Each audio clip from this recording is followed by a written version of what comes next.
ॐ स्थापकाय च धर्मस्य सर्वधर्मस्वरूपिणे अवतारवरिष्ठाय रामकृष्णाय ते नमः। जननीं शारदां देवीं रामकृष्णं जगद्गुरुं पादपद्मे तयोश्रित्वा प्रणमामि मुहुर्मुहुः। नमस्ते यतिराजाय विवेकानन्दसूरये सच्चित्सुखस्वरूपाय स्वामिने तापहारिणे। वसुदेवसुतं देवं कंसचाणूरमर्दनं देवकी परमानन्दं कृष्णं वन्दे जगद्गुरुम्। ओम नमो भगवते वासुदेवाय। श्रीमद्भगवद्गीता चतुर्थ अध्याय ज्ञानयोग। জ্ঞানযোগের প্রথমে শ্রী ভগবান অবতার তত্ত্ব কথা বলেছেন। অবতার তার প্রকৃতি কি, তিনি মায়াধীশ, কখন তিনি পৃথিবীতে অবতীর্ণ হন এবং অবতারের জন্ম এবং কর্ম দিব্য এবং সেটি মানুষ জানলে মুক্তি প্রাপ্ত হয়। এরপরে বলেছেন মানুষ সকাম যে পূজা করে, সকাম সাধন করে, সেই সাধনের ফলও অবতারই দিয়ে থাকেন, অর্থাৎ সেই পরমাত্মা তিনি দিয়ে থাকেন। এরপরে যে চাতুর্বর্ণ ভগবান সৃষ্টি করেছেন, কিন্তু সৃষ্টি করল তিনি কর্তা নন, তিনি অব্যয় আত্মা, কারণ তার কর্ম বা কর্মফলে কোনো স্পৃহা নেই। এই তত্ত্ব যিনি জানতে পারেন তিনিও জন্ম মৃত্যুর হাত থেকে রেহাই পান। এরপরে কোনটি কর্ম, কোনটি অকর্ম, কোনটি বিকর্ম, এগুলি ব্যাখ্যা করা হয়েছে। নিষ্কাম কর্ম করলে যে লক্ষণগুলি আছে, কাম সংকল্প বর্জিতা, কর্মফলের আকাঙ্ক্ষা শূন্য, কর্তৃত্ব অভিমান শূন্য আদি অনেক লক্ষণ বলা হয়েছে। তারপরে যেটি বলা হচ্ছে কি, যোগ বিবিধ প্রকার যজ্ঞ কর্ম, সবই কর্মের মধ্যে এতক্ষণ যেগুলি কর্মযোগ্য বলা হলো সেগুলি যেন স্থূল জগতে, এরপরে আরও সূক্ষ্ম জগতে যে কর্মগুলি রয়েছে সেগুলি যোগের রূপ ধারণ করছে, সেই বিবিধ প্রকার যজ্ঞ। তার মধ্যে প্রথমেই বলা হয়েছে কি, ব্রহ্মদৃষ্টিরূপ যজ্ঞ, ব্রহ্মার্পণম ব্রহ্মহবি ব্রহ্মাগ্নৌ ব্রহ্মণাহুতম ব্রহ্মৈব তেন গন্তব্যম ব্রহ্মকর্ম সমাধিনা। যিনি সাধক তিনি যা কিছু করছেন, যেটা দ্বারা করছেন, যা কিছু করছেন, যাহাতে করছেন, সব কিছুই সেই ব্রহ্ম, এরকম সাধকের মনের অবস্থা। তারপরে বলা হয়েছে কি, দৈব যজ্ঞ, বিবিধ প্রকার এগুলি আলোচনা করা হয়েছে। দৈব যজ্ঞ অর্থাৎ দেবতাদের আরাধনা বা উপাসনা করা, সেইটি হচ্ছে দৈব যজ্ঞ, ইন্দ্রাদি দেবতাদের পূজা করা। কিন্তু এইটি যদি নিষ্কামভাবে করা যায়, এটিও ব্রহ্মদর্শন এটার দ্বারাও করা যায় বা মুক্তি লাভ করা যায়। এরপরে বলা হয়েছে কি, জ্ঞানযজ্ঞ। জ্ঞানযজ্ঞ অর্থাৎ ব্রহ্মাগ্নৌ অপরেয়জ্ঞম যজ্ঞেন এব উপজীহতি। আগেরটি ছিল দৈবমেবা পরেয়জ্ঞম যোগিনা পর্যুপাসতে। এখানে জীবাত্মা পরমাত্মাতে নিজেকে লীন করে দিচ্ছেন, জীবাত্মা পরমাত্মার একাত্ম হচ্ছে, এইটি হচ্ছে জ্ঞানযজ্ঞ। ব্রহ্মাগ্নৌ ব্রহ্মরূপ অগ্নিতে যজ্ঞেন এব উপজীহতি। তৃতীয়টি বলা হচ্ছে কি, এরপরে সংযম যজ্ঞ।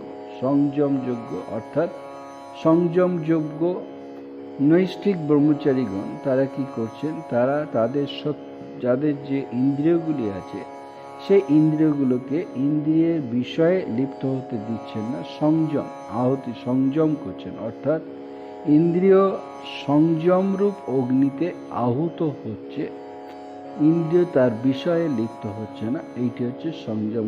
সূত্রাদেনে ইন্দ্রিয়ান্যন্যে সংযমাগ্নিষু জুহতি। এরপরে ইন্দ্রিয় যজ্ঞ। ইন্দ্রিয় যজ্ঞটি একটু অন্যরকম। ইন্দ্রিয় যজ্ঞ হচ্ছে যে ইন্দ্রিয়ের বিষয়ে লিপ্ত হচ্ছে, কিন্তু যার ইন্দ্র সেই জীব বা সাধক তিনি অনাসক্ত, তিনি তাতে লিপ্ত হচ্ছেন না। চোখ দেখছে ঠিকই, কিন্তু তার কোনো বিকার সাধকের উপর আসছে না। এরকম একটি অবস্থা কখন আসে, যখন কিনা হয়তো মানুষের তার উচ্চ কর্ম আছে, কিন্তু প্রারব্ধবশত তাকে এমন একটি অবস্থায় জন্মাতে হয়েছে যখন কিনা তাকে ইন্দ্রিয় আর ইন্দ্রিয়ের বিষয় নিয়ে থাকতে হচ্ছে, কিন্তু তিনি নির্লিপ্ত। আবার যখন অবতার পুরুষগণ, এরা লোকহিত মহাপুরুষগণ লোকহিতার্থে আসেন, তখন লোকহিতার্থে এসে তারাও ইন্দ্রিয় বিষয়কে লিপ্ত দেখেন, কিন্তু নিজে লিপ্ত থাকেন না। এই আলোচনা করা হচ্ছে। এরপরে যে আরেকটি যেটা আলোচনা হচ্ছে সেটা হচ্ছে সমাধিযোগ্য। সমাধিযোগ্য হচ্ছে কি, সমস্ত ইন্দ্রিয়, পঞ্চ জ্ঞানেন্দ্রিয়, পঞ্চ কর্মেন্দ্রিয় এবং পঞ্চ প্রাণ, এইগুলিকে নিরোধ করে, এগুলোকে নিরোধ করে মানে এগুলিকে বিকার রহিত করে ব্রহ্মানন্দে নিজেকে মগ্ন করা, অর্থাৎ ব্রহ্মরূপ অগ্নিতে নিজেকে মগ্ন করা, সমাধি হয়ে যাচ্ছে। যখন এগুলি ক্রিয়া করছে না, নিষ্ক্রিয় হয়ে যাচ্ছে, তখন সমাধি অবস্থা লাভ করছে। सर्वेन्द्रिय कर्माणि प्राण कर्माणि चापरे आत्मसंयम योगाग्नो जुह्वति ज्ञान दीपिते। सर्व ज्ञानेन्द्रिय, पंच ज्ञानेन्द्रिय, पंच कर्मेंद्रिय, पंच ज्ञानेन्द्रिय चक्षु कर्ण नासिका जिह्वा त्वक और पंच कर्मेंद्रिय बाक पानी पायु पाद उपस्थ और पंच प्राण হচ্ছে কি पंच प्राण अपान व्ययन उदान समान, এগুলো হচ্ছে, এগুলি সব কিছু এদের ক্রিয়াগুলোকে নিরোধ করে, এগুলোকে ক্রিয়াহীন করে দিয়ে তখন সে সাধক তার ব্রহ্মতে লীন হয়ে যাচ্ছেন। ঠিক আমরা যখন ঠাকুরের যে নির্বিকল্প সমাধি অবস্থা যখন করি, সমস্ত কিছু লীন হয়ে গিয়ে ব্রহ্মে লীন হয়ে যাচ্ছেন, সেই রকম যেন অবস্থাটি। এরপরে যেটি হচ্ছে সেটি শ্রী ভগবান বলছেন যে যজ্ঞ তো এতগুলি বলা হলো। একটি হচ্ছে ব্রহ্মদৃষ্টিরূপ যে যজ্ঞ, দ্বিতীয়টি দৈবযজ্ঞ, জ্ঞানযজ্ঞ, সংযমযজ্ঞ, ইন্দ্রিয় যজ্ঞ, আবার সমাধি যজ্ঞ। এইরকম দ্রব্যযজ্ঞ অর্থাৎ দ্রব্য দান করছে, যেটা আমাদের এখন দেখা যায় সচরাচর, দ্রব্য দান চলছে, দ্রব্যযজ্ঞ। দ্রব্য দানাদিরূপ যে যজ্ঞ, দ্রব্যযজ্ঞ। তপযজ্ঞ, এই তপযজ্ঞ আছে শাস্ত্র মতে যেমনভাবে তপস্যা করতে হয়, শাস্ত্রে লেখা আছে সেইভাবে। যোগযজ্ঞ অর্থাৎ যোগশাস্ত্রে যেমনভাবে যজ্ঞ করা হয়। আর সাধ্যায় জ্ঞানযজ্ঞ, সাধ্যায় শাস্ত্র বিচার করছে, শাস্ত্র পাঠ করে, শাস্ত্রের শ্রবণ মনন নিদিধ্যাসন এই চলছে শাস্ত্রযজ্ঞ। জ্ঞানযজ্ঞ যখন যুক্তি দ্বারা বেদার্থ নির্ণয় করছে, তখন জ্ঞানযজ্ঞ। এইটি বলা হচ্ছে এই ধরনের বেদার্থ নানা রকম যজ্ঞ রয়েছে। দ্রব্যযজ্ঞ, তপোযজ্ঞ, যোগযজ্ঞ তথা পরে स्वाध्याय ज्ञानयज्ञाश्च यतय संश्रितव्रताः। द्रव्ययज्ञ द्रव्यादि दान रूप যে যজ্ঞ, সেটি হচ্ছে দ্রব্যযজ্ঞ। তপযজ্ঞ চন্দ্রায়নাদি তপস্যারূপ যজ্ঞ। চন্দ্রায়ন একটি শাস্ত্রে লেখা আছে, চন্দ্রায়ন এই যোগ বা বিভিন্ন ধরনের যে তপস্যাগুলি আছে, সেই তপস্যাগুলি হচ্ছে তপযজ্ঞ, শাস্ত্র মতে যে তপস্যাগুলি আছে। এরপরে হচ্ছে যোগযজ্ঞ, যোগশাস্ত্রে যেমনভাবে আছে যোগযজ্ঞ, দ্রব্যযজ্ঞ, তপযজ্ঞ, যোগযজ্ঞ তথা অপরে মানে অন্যরা করে। স্বাধ্যায় জ্ঞানযজ্ঞ, স্বাধ্যায় অর্থাৎ স্বাধ্যায় শাস্ত্র পাঠ করছে, শাস্ত্র পাঠ করে শাস্ত্রের মনন চিন্তন নিদিধ্যাসন এইগুলি চলছে শাস্ত্র। জ্ঞানযজ্ঞ বেদার্থ, বেদের কি অর্থ সেইগুলি, শাস্ত্র জ্ঞান একই সাথে হয়ে যাচ্ছে। শাস্ত্র জ্ঞানযজ্ঞ যতয় সংশ্রিত ব্রতায়।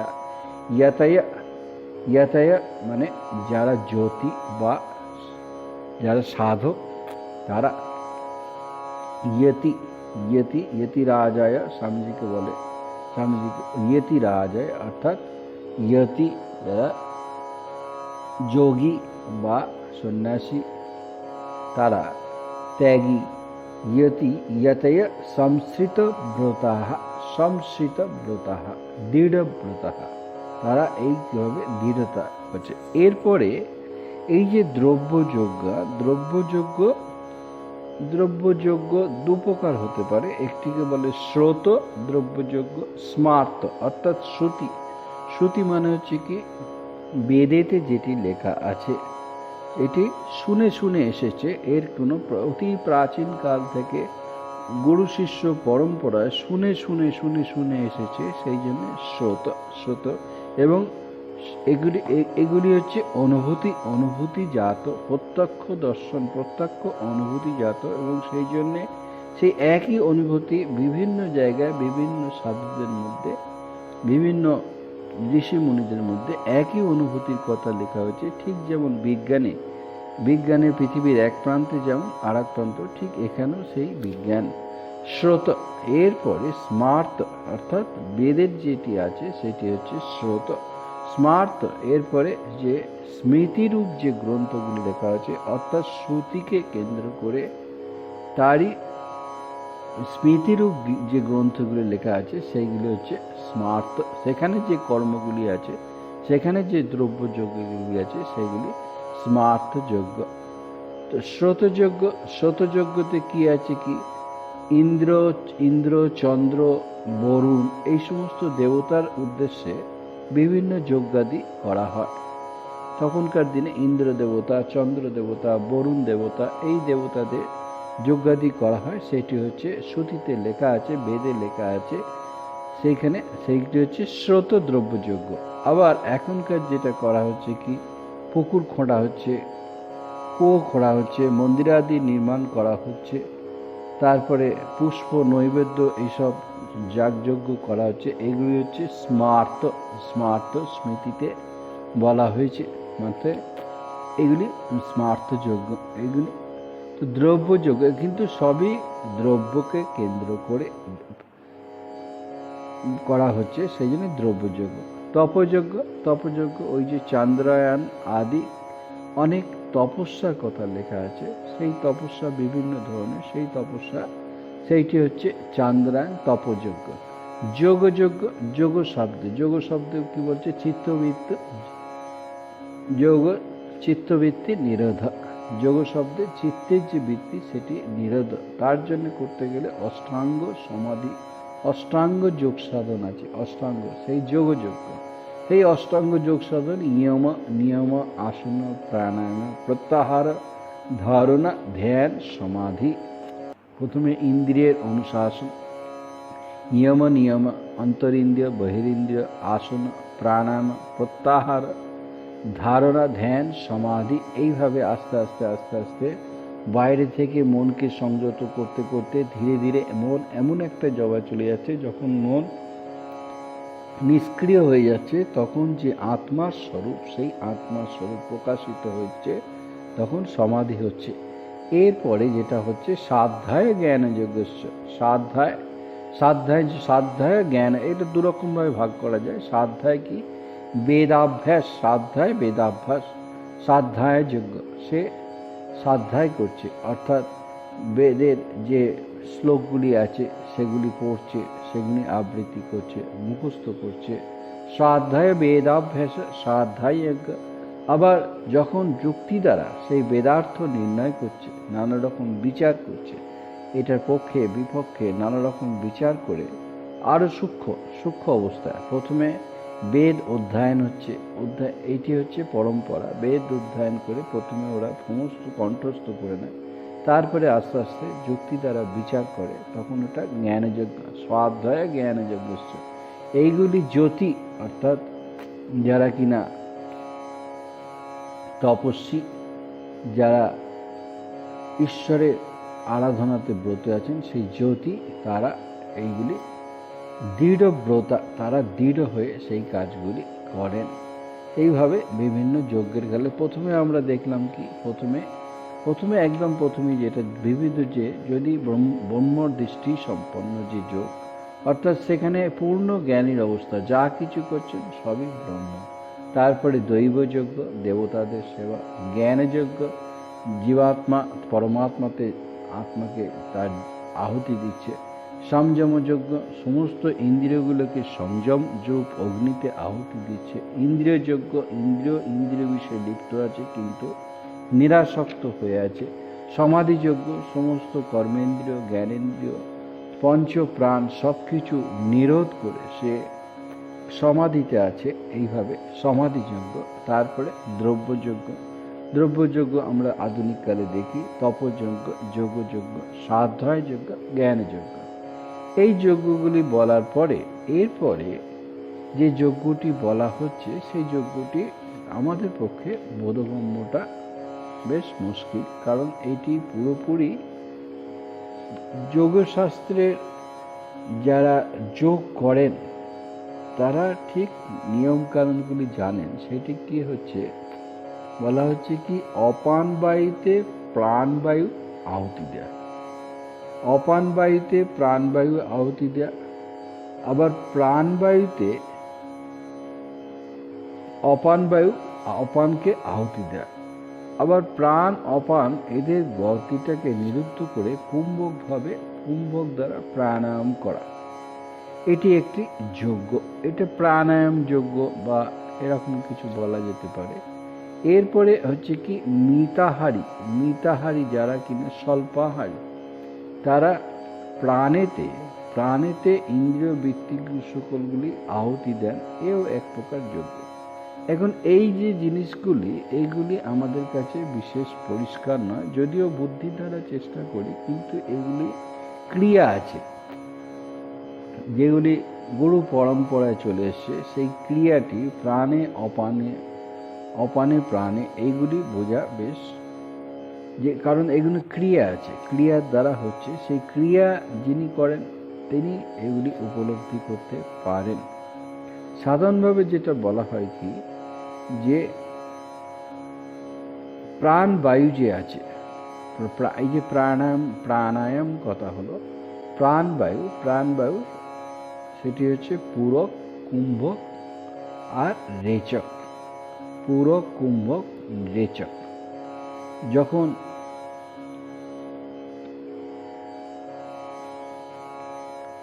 পূরক, কুম্ভক, রেচক, প্রাণ যখন নিঃশ্বাস নিচ্ছে, সেইভাবে আমাদের পূজা পদ্ধতিতে আছে, সেখানে যে প্রাণায়াম দেয়া আছে সংক্ষেপে, সেটি হচ্ছে পূরক, নিঃশ্বাস নিচ্ছে, রেচক নিঃশ্বাস ছাড়ছে, কুম্ভক নিঃশ্বাস নিয়ে বা নিঃশ্বাস ছেড়ে সেটিকে ধরে রাখছে, সেটি হচ্ছে কুম্ভক। যখন অর্থাৎ প্রাণকে যখন সংযম, প্রাণবায়ুকে যখন বন্ধ করে রাখছে তখন কুম্ভক হচ্ছে। আর প্রাণ আর অপান কি হচ্ছে, প্রাণ অপান হচ্ছে যে আমরা মুখ দিয়ে যে বায়ুটা নিই বা ছাড়ি সেটাকে প্রাণ বলা হয়, আর আমাদের মলমূত্রের সঙ্গে যে বায়ুটি বেরিয়ে যায় সেটিকে অপান বলা হয়, সেটিকে অপান।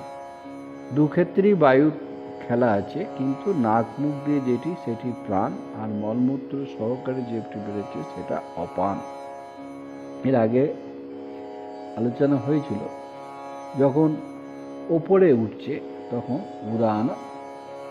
উদান, আর যখন সম্প্রসারণ হচ্ছে, সংকোচন হচ্ছে তখন ব্যান, আর যখন পচন ক্রিয়া হচ্ছে, সমানভাবে অবস্থান হচ্ছে তখন সমান। এই শ্লোকে যেটা বলা হচ্ছে কি, যে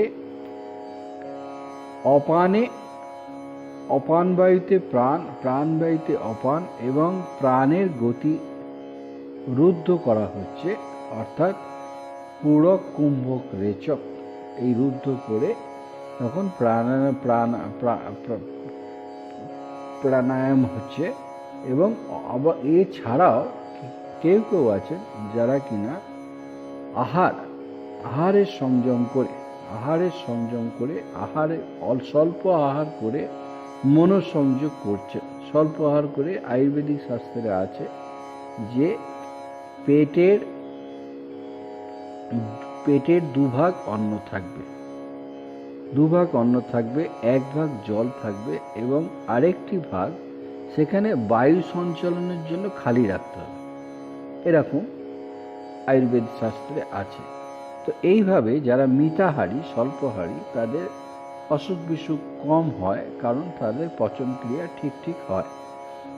তো এখন এই মিতাহারে করে, অর্থাৎ উদ্দেশ্য কিন্তু একটাই, উদ্দেশ্য হচ্ছে যে মনোসংযম, সেই মনোসংযমটি মিতাহারের মাধ্যমে প্রাণান প্রাণেশ। এরপরে শ্লোকে আছে অপানি জুহতি প্রাণ, অপানে অপান বায়ুতে প্রাণবায়ু জুহতি, অপান বায়ুতে প্রাণবায়ুকে আহুতি দেওয়া, প্রাণে অপানম তথা পরে, এবং অপান বায়ুকে প্রাণবায়ুতে আহুতি দেয়।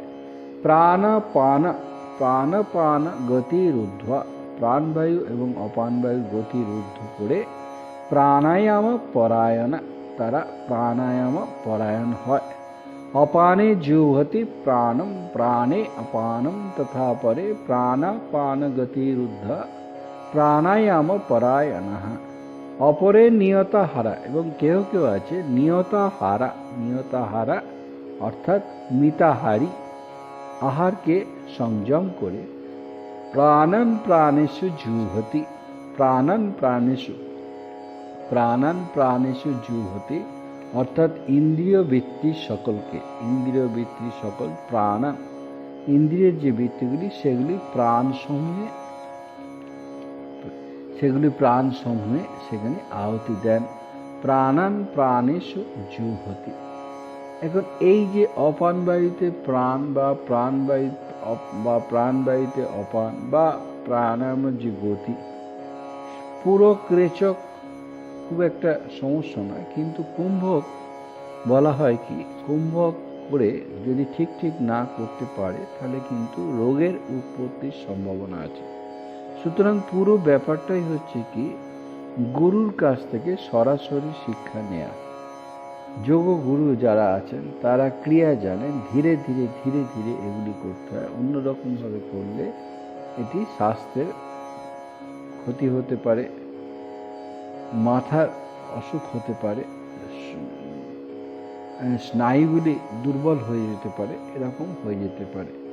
সুতরাং এটি পুরোপুরি যোগের ক্রিয়া আছে। অপানে জুহতি প্রাণম, প্রাণে অপানম তথা পরে প্রাণাপান গতি রোধ্বা প্রাণায়াম পরায়ণ, অপরে নিয়তাহার প্রাণান প্রাণেষু জুহতি। এরপরে ভগবান বলছেন, শ্রী ভগবান বলছেন যে এই যে যাজ্ঞিক, যারা এই যজ্ঞ করছেন তারা যাজ্ঞিক। যজ্ঞটা আমরা দেখলাম কি, একটি হচ্ছে ব্রহ্মদৃষ্টিরূপ যে যজ্ঞ, সর্বত্র ব্রহ্ম দেখছেন, দৈব যজ্ঞ, জ্ঞান যজ্ঞ, সংযম যজ্ঞ, ইন্দ্রিয় যজ্ঞ, সমাধি যজ্ঞ, এরপরে দ্রব্যযজ্ঞ, তপযজ্ঞ, যোগযজ্ঞ, স্বাধ্যায় যজ্ঞ, জ্ঞান যজ্ঞ, এতগুলি বিবিধ প্রকার যোগ আছে। যে সাধকের যেমন সংস্কার, সে সেইভাবেই সেই যোগটি তার আকর্ষণ হয় এবং সেইভাবে সে যোগে কাজ করে। এবং এরপরে কি, প্রাণায়াম যজ্ঞ বলা যেতে পারে বা মিতাহার যজ্ঞ, জুহতি প্রাণে অপান, এইভাবে অপানে প্রাণম, প্রাণে অপানম। এই যে যোগ ক্রিয়া, এগুলো কিন্তু ক্রিয়ারই অন্তর্গত, কিন্তু এখানে এই যোগ ক্রিয়াতে যোগ হয় কি কায়িক, মানসিক, বাচিক। এটি মূলত মানসিক, ভেতরে তার নিজের ভেতরে, বাইরের লোকে দেখতে পাচ্ছে না কেউ, সাধক নিজের মধ্যে এগুলি করছেন। এবং যখন এগুলিও, সে মূল উদ্দেশ্য কিন্তু ঈশ্বর দর্শন, ব্রহ্ম দর্শন, কোনো সিদ্ধাই না। যখনই কেউ যদি কোনো সিদ্ধায়ের জন্য এগুলি করে তাহলে কিন্তু সকাম কর্ম হয়ে যাচ্ছে। সকাম কর্ম হলে কিন্তু তার আত্মদর্শন, ব্রহ্মদর্শন এগুলি সম্ভব হবে না। সেই জন্যে এগুলি কর্ম হলো অতি সূক্ষ্ম কর্ম।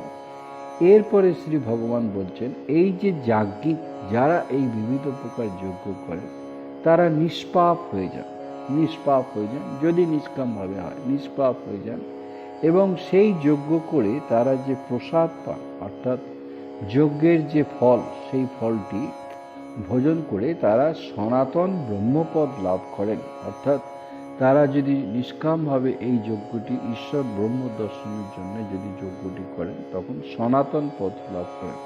সেই জন্যে এইবার ভগবান বলছেন কি, হে কুরুশ্রেষ্ঠ, হে অর্জুন, কেউ যদি কোনরূপ যজ্ঞ না করে তার ইহলোক নাই, আর ব্রহ্মাদি পরলোক তো দূরের কথা, যজ্ঞ না করলে কিন্তু কিছুই নেই। এখন আমরা কি যজ্ঞ করি না? এটার অর্থ হচ্ছে কি, যেখানে সকাম আছে, সকাম হলে কিন্তু সেই যজ্ঞটি সেটি ঠিক যজ্ঞ হচ্ছে না। যজ্ঞ অর্থাৎ নিষ্কাম, অপরের জন্য যা কিছু করা, অপরের জন্য। আগে শ্লোকটা দেখে নি, সর্বে পেতে যজ্ঞ বিদো যজ্ঞ শৈত কলমসা যজ্ঞ শিষ্ট মৃত ভুজো यान्ति ब्रह्म सनातनम नायम लोकस्ते यज्ञस्य कुतोन्य कुरु सत्तम।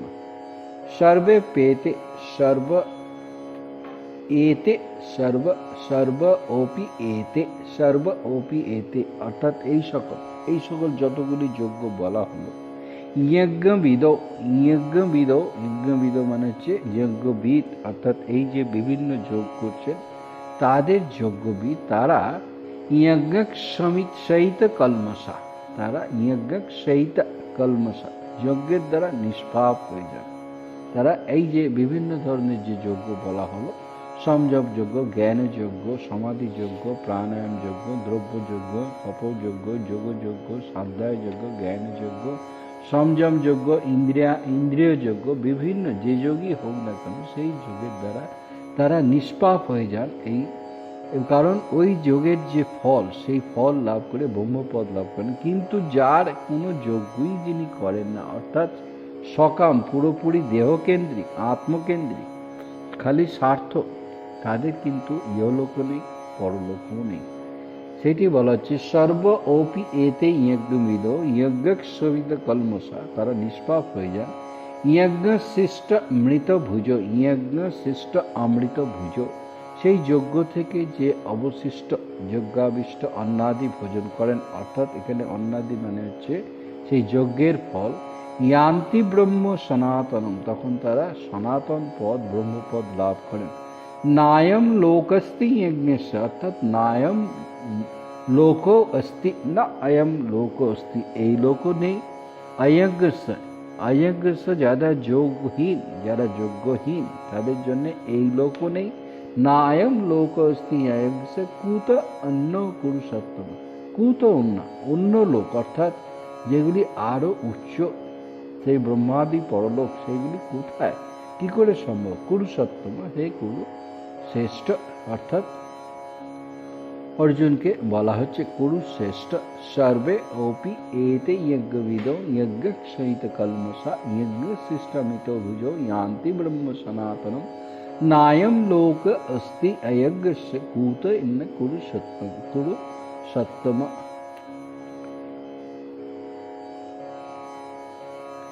আমরা যদি এই শ্লোকের ভাবার্থ যদি গ্রহণ করি, নায়ম লোক অস্তি অযজ্ঞস্য কুতো অন্য পুরুষোত্তম, অর্থাৎ অপরের জন্য কিছু কাজ করা, সেবা করা, অপরের জন্য, নিজের জন্য নয়। এমনকি আত্মীয় স্বজন যে ভরণ করছেন, প্রতিবেশীদের জন্য, দেশবাসীর জন্য, বিশ্ববাসীর জন্য, সব কিছুর মূলে কিন্তু সেই রয়েছে কি অপরের জন্য যেটি হচ্ছে, যেটি কর্তব্য সেটি করা, তখন কিন্তু সেটা যোগ, যদি সেটা অপরের জন্য সকাম নয়, নিষ্কাম। আর যখনই দেহকেন্দ্রিক হয়ে যাচ্ছে, আত্মকেন্দ্রিক হয়ে যাচ্ছে, তখন তার ইহকাল এবং পরকাল বিনষ্ট হচ্ছে। এই অর্থে যে সে তার নিজের স্বরূপ থেকে বহু দূরে রয়েছে, নিজের স্বরূপ থেকে, যেমন পশুরা নিজের স্বরূপ থেকে অনেক দূরে, তারপরে গাছপালা তারা আরও দূরে, এরকম নিজে এদের সঙ্গে তফাৎ হচ্ছে যে এরা স্বরূপ থেকে নিজের দূরে, নিজের যে বুদ্ধি বিবেক বৈরাগ্য তার থেকে দূরে আছে, সেইটি হচ্ছে মানুষের স্বরূপ। তো এই ইহকাল পরকাল নষ্ট মানে সে তার যে স্বরূপ থেকে সে দূরে থাকছে। এইভাবে বিবিধ যজ্ঞ বলা হচ্ছে। এরপরে জ্ঞান তত্ত্ব আসবে, সেটি আস্তে আস্তে পরে আলোচনা করা হবে। ওম শান্তি শান্তি শান্তি। হরি ওম তৎসৎ। শ্রী রামকৃষ্ণার্পণমস্তু। जय श्री गुरु महाराज की जय। जय महामाई की जय। जय स्वामी जी महाराज की जय। जय गंगा माई की जय।